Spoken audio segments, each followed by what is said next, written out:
Comment peut-on s'habiller de la sorte? Quelle inspiration pouvons-nous développer en regardant de telles images? De telles images nous font penser à la tristesse et la désolation. Les femmes sont-elles repoussantes à ce point? Ou bien sont-elles tout simplement victimes de l'injustice, due à l'ignorance de l'homme? C'est ce que nous allons essayer de comprendre dans cette vidéo.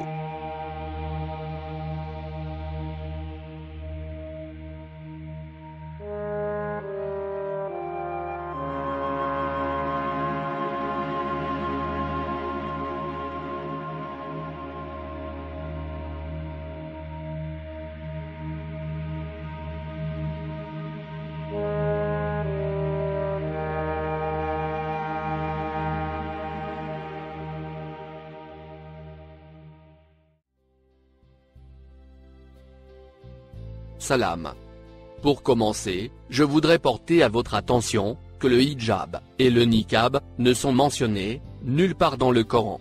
Allah, le puissant, le sage, n'impose en aucune façon à la femme de porter le hijab ou le niqab.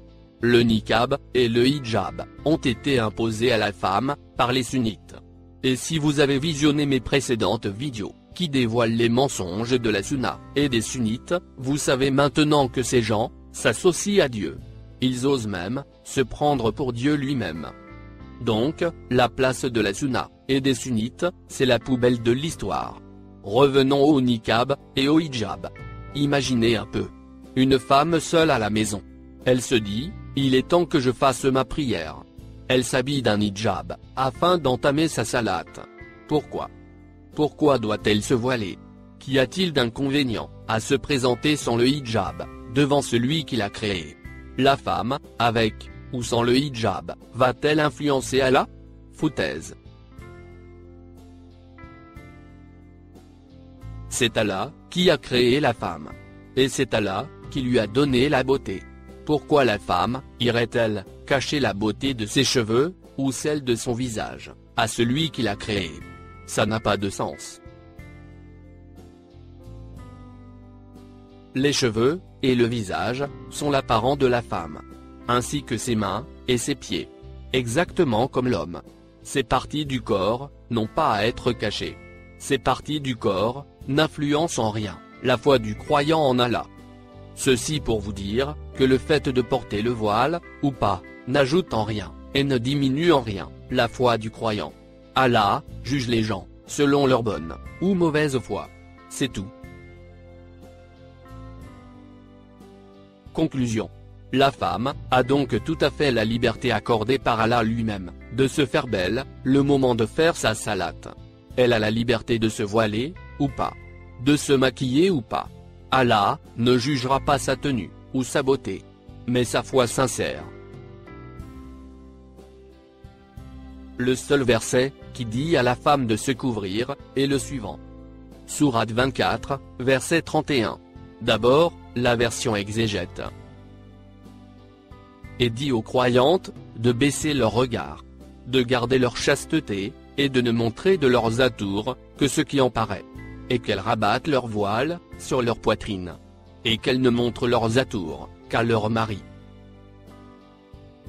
Ce n'est pas tout à fait ça. Commençons par le mot en surbrillance jaune. Il se prononce yagdoudna. C'est le verbe gadada. Il signifie couramment abaisser. Mais il y a encore mieux. Sur le dico, on trouve l'adjectif gaden. Nous lisons. La branche était gaden. La branche était souple, malléable. Encore. Gadid, de l'œil. Il a un regard respectueux. Allah recommande à la femme de fixer les gens avec respect et gentillesse lorsqu'elle s'adresse à eux.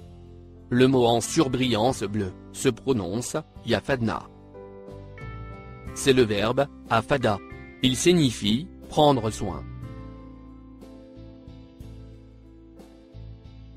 Le mot suivant, en surbrillance vert, se prononce furujauna. Il vient du verbe faraja. Il signifie dans ce verset, écarter, isoler, creuser un écart. Sur le dico, nous lisons Faraja, la chambre. Il l'a rendue spacieuse. Encore. Faraja, entre deux choses.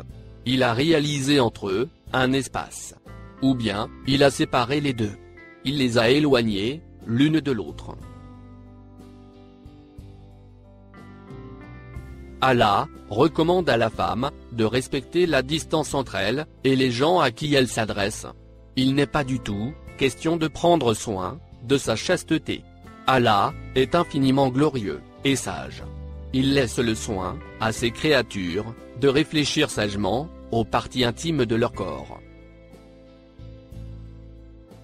Allah continue en disant que la femme ne doit montrer de sa beauté que ce qui est apparent.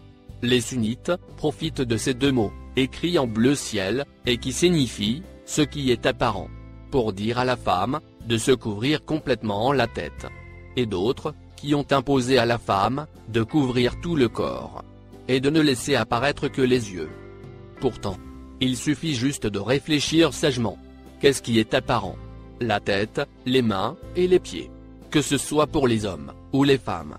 Allah dit de la beauté de la femme, Zinata. Ce qui se traduit par sa beauté. Ce qui signifie que tout le corps de la femme est beauté, et non pas repoussant. Allah insiste sur le mot excepté. Excepté ce qui est apparent. Pourquoi? Parce que les époques changent. L'être humain évolue. Il y a 1000 ans, par exemple, les gens ne connaissaient pas le pantalon. Ils s'habillaient juste pour se couvrir. Tout simplement. Allah continue en disant « Et qu'elles rabattent leur kimar sur leur poitrine. » Et voilà. Ça devient clair. N'est-ce pas? On comprend donc qu'il fut un temps, à certaines époques lointaines, les femmes ne couvraient même pas leur poitrine. D'ailleurs, même de nos jours, en Afrique dans certains pays, les femmes laissent leur poitrine à découvert. Allah utilise le mot « kimar » dans le Coran. Pourquoi? Est-ce un tissu spécifique aux femmes? Non. Kimar signifie « couverture ». Ni plus, ni moins. Avec le temps, le mot kimar est devenu spécifique à un voile qui couvre la poitrine des gens. Comme cet exemple pour un homme. Un homme ou une femme peut porter un tel tissu sur ses épaules. Ensuite le rabattre à tout moment. Voyons le dico. Sur ce texte, nous lisons El Kimar. Tout ce qui peut couvrir. Encore. El Kamar. Celui qui fabrique le vin. Ou celui qui le vend. Encore. Sur ce texte, nous avons le verbe kamara. Nous lisons kamara, le témoignage. Il cache son témoignage. Ce qu'on peut en déduire, concernant ce verbe kamara, c'est qu'il signifie couvrir, pour éviter un impact. Ce mot, kamar, signifie aussi le vin, la boisson alcoolique. On sait que la boisson alcoolique perturbe la conscience des gens. Les gens deviennent moins sages. Ils deviennent susceptibles de faire des bêtises. Eh bien vous avez compris. La vue d'une poitrine féminine, aussi, risque de perturber la conscience des gens. C'est pour cette raison qu'il faut la cacher. Vous comprenez maintenant la sagesse d'Allah. Conclusion. La femme ne doit couvrir que tout ce qui peut incommoder la conscience des gens. Et juste un avis personnel. Je ne pense pas que porter une mini-jupe soit une bonne idée. Je dirais que ce serait contraire à ce que désire Allah. Le mot écrit en rouge se prononce Jouyubi Ina. Il signifie leur poche. Leur poche, ou ouverture, qui exhibe leur poitrine. Sur ce verset, il signifie leur poitrine. Voyons le dico. Sur ce texte, nous avons le verbe jayaba. Nous lisons Jayaba, la chemise. Il a fait une poche dans la chemise. Et qui dit une poche, dit un trou. La femme qui porte un kimar sur ses épaules, laisse un trou. au passage, qui rend visible sa poitrine.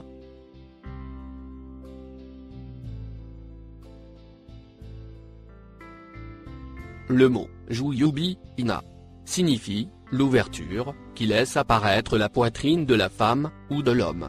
Il faut donc rabattre le kimar, de façon à fermer l'ouverture, qui laisse apparaître la poitrine. Allah continue, en disant que la femme peut ne pas rabattre le kimar sur sa poitrine, lorsqu'elle ne se trouve qu'en présence de son mari. Voici la version corrigée de ce verset 31. Et dit aux croyantes, de garder une distance, et un regard respectable, avec les gens, auxquels elles s'adressent, et qu'elles ne laissent apparaître de leur beauté, que ce qui est apparent de leur corps. Les cheveux, le visage, et les pieds. Dis-leur aussi, de couvrir leur poitrine avec un kimar, en présence des inconnus. La femme, ne doit exposer toute sa beauté qu'à son mari. Et voilà. Le hijab, le niqab, la burqa, et autres habits du même genre, ne sont pas du tout imposés à la femme par Allah. Ce sont les sunnites, les salafistes, et machin chouette, qui ont obligé la femme à porter ces habits avilissants. En dehors de ce verset 31, il y a un deuxième verset, qui a foutu la merde dans la tête des exégètes. C'est le verset 59, de la sourate 33. Allah dit au messager ceci. Mais d'abord, la version exégète. Ô prophète, dis à tes épouses, tes filles, et aux femmes des croyants, de ramener sur elles leur voile. Elles en seront plus vite reconnues, et éviteront d'être offensées. Allah est pardonneur, et miséricordieux. Foutaise. Ce verset est codé. Il n'a absolument rien à voir avec les femmes. Nous allons ensemble essayer de le décoder, Inch'Allah. Et n'avez-vous pas remarqué une anomalie de taille dans ce verset? Moi si. Allah dit en apparence que le fait de porter le voile, les femmes seront reconnues, donc identifiées. S'il s'agit de se voiler, c'est pour ne pas être reconnu, et non le contraire. Ne trouvez-vous pas? Il y a contradiction dans le verset. Conclusion. Le verset est codé. Les exégètes se sont fait avoir. Ils sont tombés dans le piège de la stratégie divine d'Allah. Ce ne sera pas le cas pour nous, Inch'Allah. Bon. Le mot en surbrillance jaune se prononce azwajek. Il a été interprété par le mot tes épouses. Oui. Mais nous savons que le verset est codé. Le mot azwajek signifie forcément autre chose. Voyons le dico. Nous avons le verbe jaweza. Nous lisons. Tajawezet, les couleurs. Les couleurs se sont mises en accord. Elles sont assorties. Encore. Tajaweza, la chose. La chose s'est multipliée par deux. Allah fait donc allusion aux gens qui sont en accord avec le prophète. De même religion que lui. Que ce soit, homme ou femme. Et pour vous prouver que le mot, ezwedjek, ne signifie pas toujours les épouses, voici un autre verset. Dans sourate 37, verset 22, Allah dit. Mais d'abord, la version exégète. Rassemblez les injustes, et leurs épouses. Et tout ce qu'ils adoraient. Dans ce verset, Allah parle de ce qui se passera, le jour du jugement dernier. Il ordonnera aux anges de rassembler les injustes, afin de les punir. D'accord. Mais quelle est l'implication des épouses, dans les péchés commis par leur mari? Allah punit les épouses, à cause des péchés de leur mari? Foutaise. Dans ce verset, il ne s'agit pas d'épouses, mais de gens semblables, qui ont commis les mêmes péchés, que ce soit des hommes, ou des femmes. Voici donc, la version corrigée du verset 22, de la sourate 37. Rassembler les injustes, et leurs semblables. Et tout ce qu'ils adoraient. Ça, c'est raisonnable, et équitable.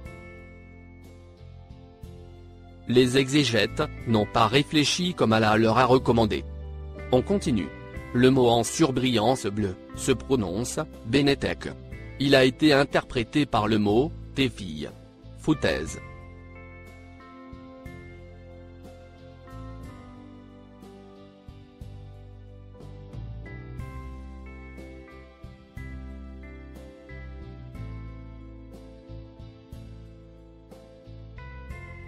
Le mot est composé il y a d'abord le mot « bina ».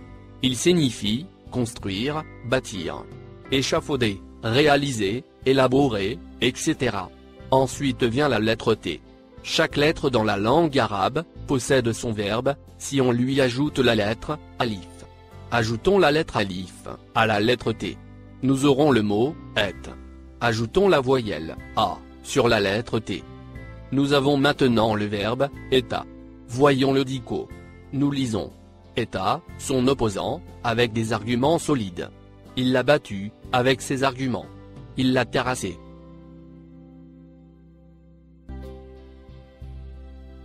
Encore. Eta, sa tête. Il l'a assommé. Il reste la lettre K, à la fin du mot, Benetek. C'est tout simplement, un pronom possessif. Il signifie, ce qui se rapporte à toi. On sort avec quoi? Allah, dit au messager de s'adresser aux gens, semblables, à lui, qui approuvent sa religion, et ceux, qui sont capables, de décoder, et d'argumenter les versets coraniques. Que ce soit, homme, ou femme. On continue. Le mot en surbrillance vert, se prononce, Nasa. Il signifie, les oubliés, les éloignés, les moins intelligents, mais très obéissants.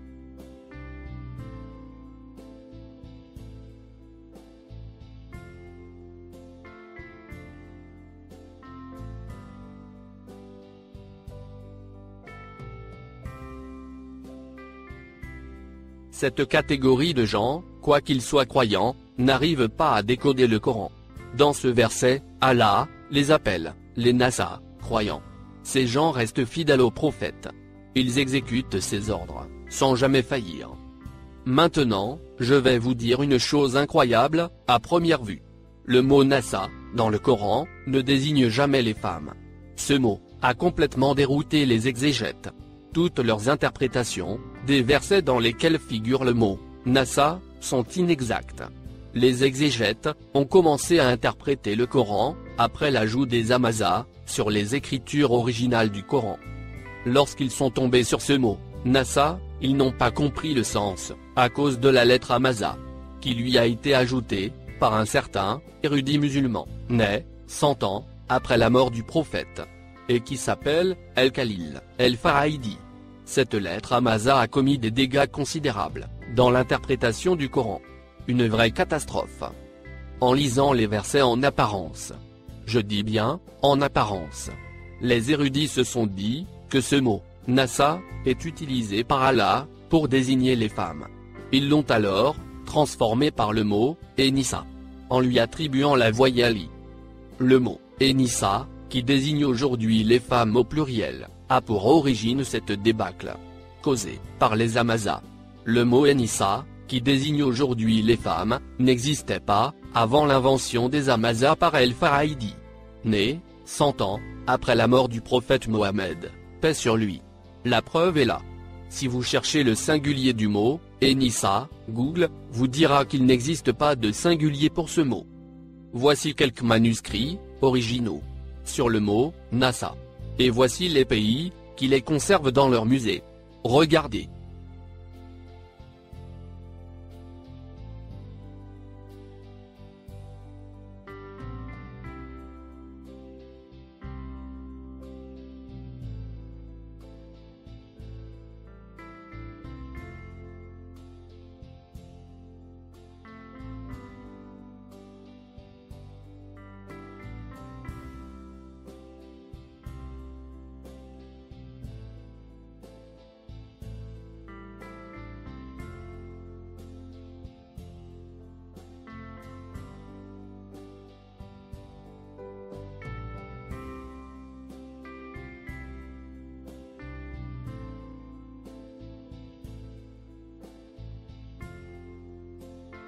Comme vous venez de voir, sur l'écriture des manuscrits, datant d'avant l'existence d'El-Faraïdi, les Hamazas n'existaient pas. Ni les voyelles, ni les alifs Kandjaria. Pour bien décoder le Coran, il suffit de ne pas prendre en considération tous ces ajouts. Tous les Arabes du monde savent lire sans les voyelles. Maintenant, voyons ce que nous dit le dico, sur le verbe « nasa ». Nous lisons « Nasa, la chose. Il a délaissé la chose. Encore. Sur ce texte, nous avons le nom commun, Enissa. Nous lisons. Enissa. Le retard. Encore. Verbe, nassa. Il lui a nassa. Il a tardé, et s'est éloigné de lui. Encore. Il nassa ou. Il l'a oublié. Encore. Le nom commun, Nissa. Nous lisons. Nissa. Pluriel, de Imra'atun. C'est-à-dire, pluriel de la femme. Oui. Avec le temps, ce mot Nissa, doté de la lettre Hamaza, s'est accommodé en pluriel de la femme. Sur le dictionnaire français-arabe, on trouve ceci. Pluriel de la femme. Ensemble d'Imra'a. Pour dire, de femmes, en arabe. Imra'atein.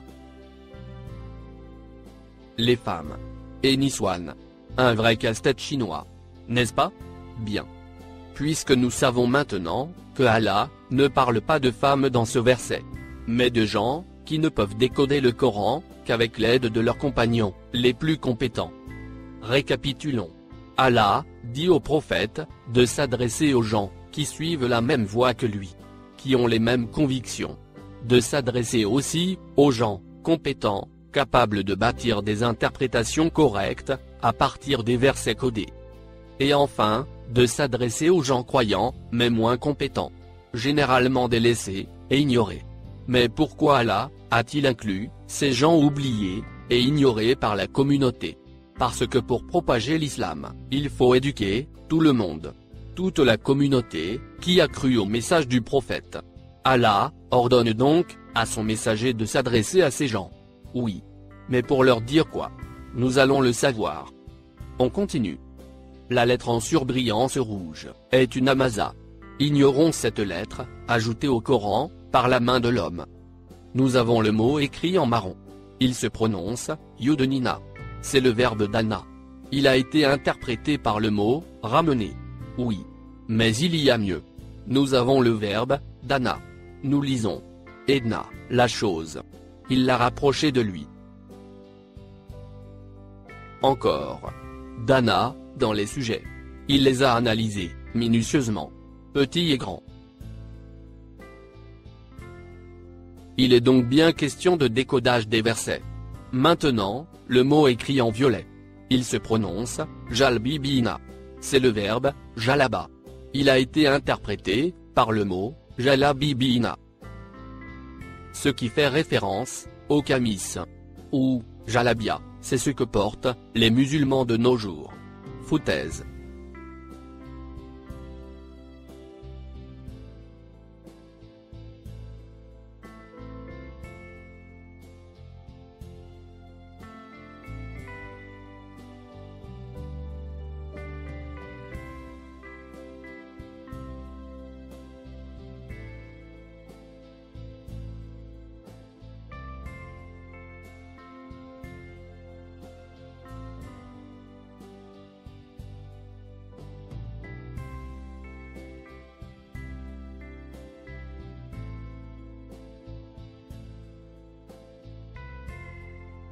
C'est archi faux.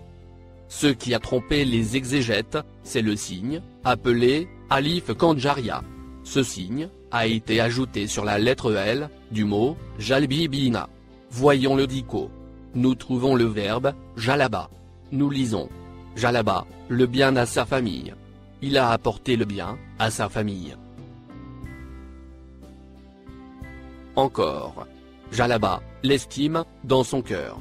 Il a fait pénétrer l'estime, dans son cœur. Allah, recommande au prophète, de dire à ses compagnons, de bien analyser les versets. De façon à extraire, la véritable interprétation de chaque mot. Allah, finit le verset en disant. Ainsi, ils arriveront à identifier, et reconnaître le vrai sens des versets. Ainsi, ils ne tromperont pas les gens, avec de fausses interprétations. Mais s'ils arrivent quand même, à faire des erreurs, Allah, est miséricordieux, il pardonne en conséquence. On voit maintenant, qu'il n'y a aucune contradiction dans le verset. Quand Allah dit, Ainsi, ils seront identifiés. Il fait allusion au verset, une fois décodé. Et on comprend aussi pourquoi Allah dit qu'il est miséricordieux et qu'il peut pardonner les erreurs. On ne peut considérer comme erreur le port du voile, ou pas, par la femme. Voici enfin l'interprétation correcte du verset 59 de la sourate 33. Allah dit au prophète: dis à tes compagnons, qui ont les mêmes convictions que toi, en ce qui concerne la religion, et ceux en qui tu juges, capables de déchiffrer et argumenter le Coran, ainsi que les croyants, jugés moins compétents, de réfléchir minutieusement aux versets du Coran, jusqu'à ce qu'ils arrivent à en extraire le sens réel de chaque mot. Ainsi, ils sauront reconnaître le vrai sens des versets. De cette façon, ils n'auront pas à tromper les gens à qui ils transmettent le message de l'islam, en leur fournissant de mauvaises informations. Mais s'ils font quand même quelques erreurs, Allah est miséricordieux. Il pardonne en conséquence.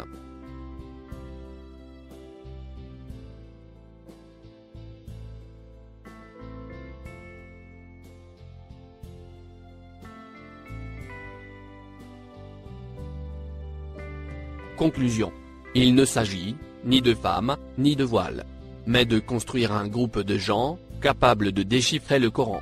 Ensuite passer le message de l'islam à l'humanité. J'ai déjà décodé 1 ou 2 versets de cette sourate. La vidéo est sur ma chaîne. Elle a pour titre « L'image du messager, salie par les grands de l'islam ». Cette sourate a pour titre « Les partis ». Partis croyants, partis athées, etc. Comme les partis de nos jours. Républicains, démocrates, socialistes, communistes, etc. Voilà donc, la femme musulmane n'a pas à cacher son visage aux gens, ni ses mains, ni ses pieds. Elle a le droit de se faire belle à tout moment. D'ailleurs, le sourire d'une femme fait naître la sérénité dans le cœur des gens. Je ne vois pas pourquoi on doit s'en priver. Avec la burqa et le niqab, on n'est pas prêt de profiter d'un beau sourire. Le hijab, oui, ça peut passer. Le sourire d'une femme qui porte le hijab est très beau. Je ne sais pas pourquoi, mais c'est ce qu'on constate. Bon. Merci de votre attention. Salam.